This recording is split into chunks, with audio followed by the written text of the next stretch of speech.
Kadang-kadang perang dicaci maki, berhadapan dengan ujung tombak, ujung pedang dan lain sebagainya.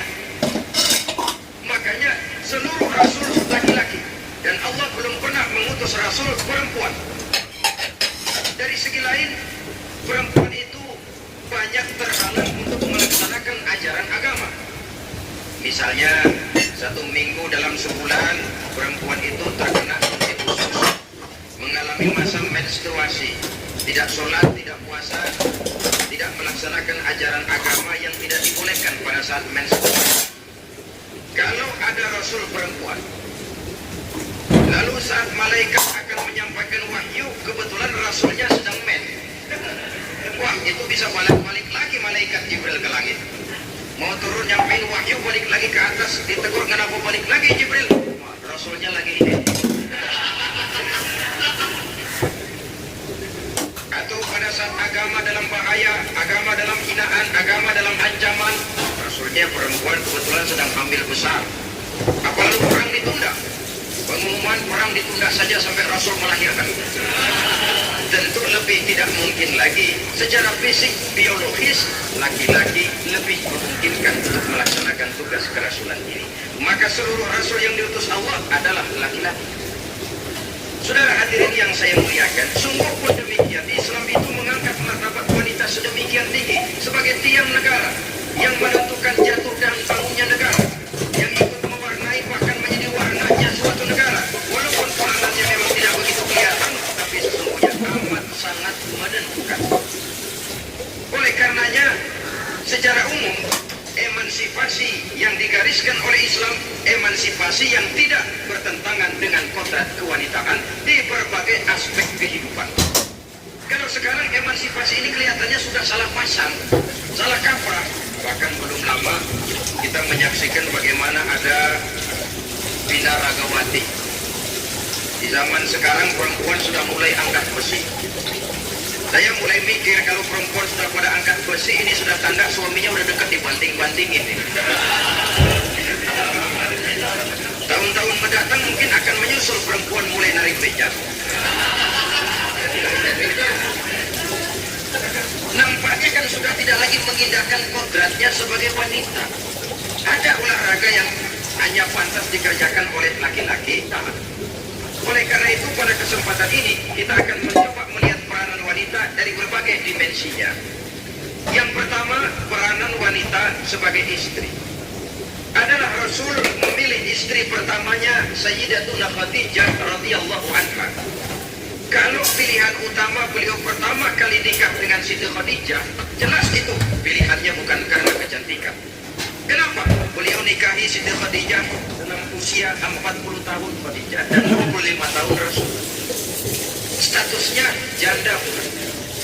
Kalau beliau seorang pemburu kembang, pemburu bunga, kenapa mesti nikah dengan janda berumur 40 tahun? Sedangkan beliau waktu itu masih berumur 25 tahun.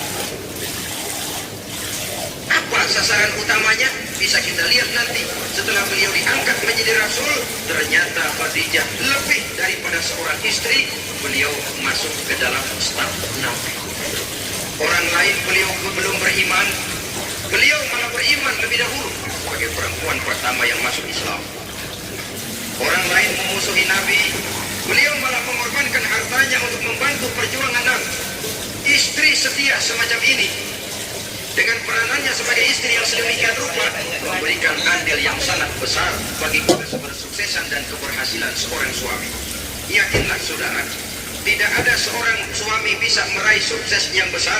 Jadi apapun dia, profesi apapun yang dipegangnya, apa dokter, apa insinyur, apa pejabat pemerintah, apa politikus, apa ekonom, apa budayawan, apa kiai, apa mubalik, tidak ada yang bisa meraih sukses yang besar tanpa peran serta istrinya, walaupun tidak begitu kelihatan dan nampak oleh pandangan mata yang zahir. Sebaliknya, seorang istri bisa mempengaruhi suaminya. Seorang suami yang jujur, polos, lugu, sederhana, bisa jadi koruptor ulung kalau didorong-dorong oleh istrinya. Seorang istri Pak Lurah memang tidak ikut mengatur kelurahan, tapi dia bisa mewarnai suaminya. Seorang istri gubernur memang tidak ikut mengatur provinsi, tapi dia bisa mewarnai suaminya.